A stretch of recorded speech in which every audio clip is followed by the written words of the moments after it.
Hey guys, Thunder E here and welcome to our review of the Lenovo Y900 Gaming Desktop. Yes, Lenovo has a gaming desktop and it looks exactly like this. Pretty sleek actually. I love the Y insignia right there in front that lights up when you turn it on.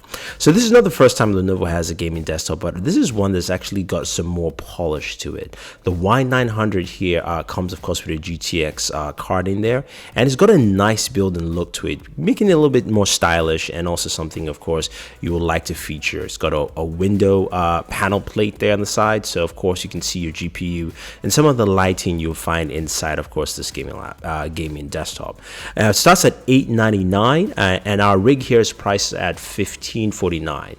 Now the front of the rig there, of course you see the big Y logo, but you have a button there that showcases of course a Blu-ray drive, which a Blu-ray and DVD drive, which of course you can use. So I mean, I don't usually use drives like that, but it's nice to have that there. You've got 4 USB 3.0 ports on the top, headphone and mic ports, SD card reader, as well as of course the power button there. Now 2 of those ports are always on ports, or quick charge ports if you will.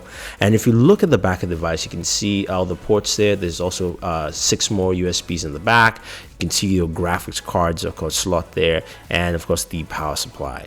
Now in terms of just the general look, the overall look is pretty slick, and I do like that button that basically opens up the side panel for you with ease. It's a really easy button. I like the access there. Now taking a closer look at what we have in the guts of the system for what we're paying here for $1549, we have the power supply here, which I believe is a 750 power supply. We've got SSD 120 gigabytes. You've got also a 2 terabyte hard drive. That is a GeForce GTX 970 with 4 gigs of RAM, and of course DDR5 RAM, and we're running 8 gigs of RAM in the system. Of course it can be expandable on there. You can see that there. You can also run 2 cards if you choose to, so you can actually upgrade on this board. Now this is just showcasing some of the specs here we have on the system. Again, this is running the Intel 6th generation 6700K. You can see the fan that we saw there. It's not liquid cooled, it's basically a stock fan, so you can change that if you want to. But we're going to showcase some gameplay here, and we're going to start off with Dying Light. I want you guys to see how well it performs, because that's what you really care about. How's the performance on this in terms of playing the games that I like to play? So the first game is Dying Light. I'm going to show you the frames per second in the top left hand corner, and you also see how the game performs. Now Dying Light here, we're going to actually max out the specs. You can see in the top left hand corner, this is already at 64 frames per second. We're going to go into the settings, see what we have for the video settings, and we're maxing out everything full screen. Everything is maxed on here. Display is a widescreen 1080p display. As you can see, it's running pretty smooth. It's doing between 48 to 56 frames per second.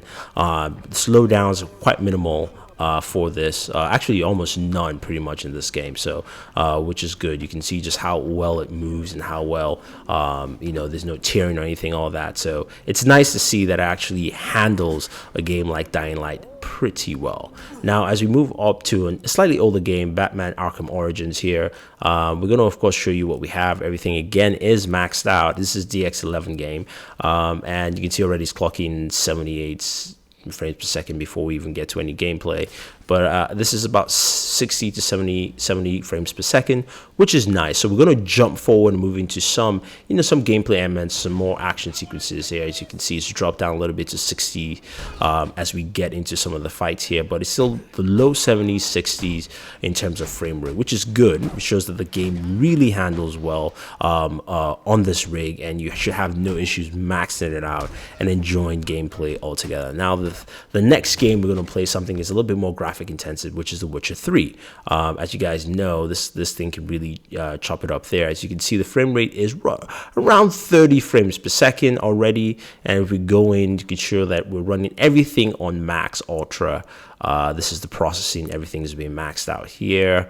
And then if we go down into the video, we can see, of course, that's all maxed out. So we're going on the max settings you can do for The Witcher 3 Wild Hunt. And you can see that it still works. works well as we actually go ahead and get into gameplay. It's still smooth enough. You will notice some dip, but as you can see, he's doing between 27 to 30 frames per second as we get into this action sequence here.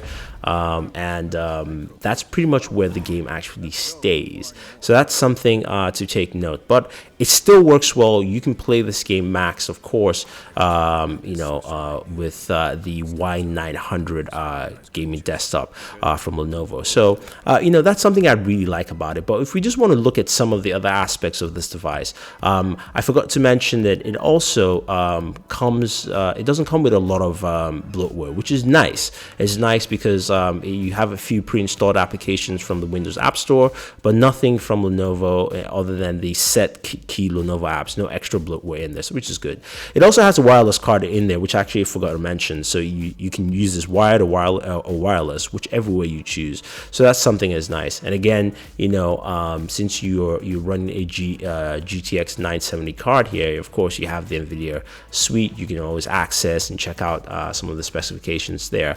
But I really do like what Lenovo's done with this rig. Again, priced at $1549 for what we're running here, which is a Core i7 6th generation with 8 gigs of RAM. You've got internal storage of 120 gigabytes SSD, 2 terabytes, a hybrid drive, and of course a GTX 970. I think it's a really, really solid machine that somebody can build off from, or even starting with the base model at $899. So if you guys have any questions or any comments about the Y900 gaming rig, let us know. Otherwise, I'm going to leave you with some gameplay here from the Division beta, which we actually took, and you guys can enjoy. Subscribe to the channel and always enjoy your entertainment.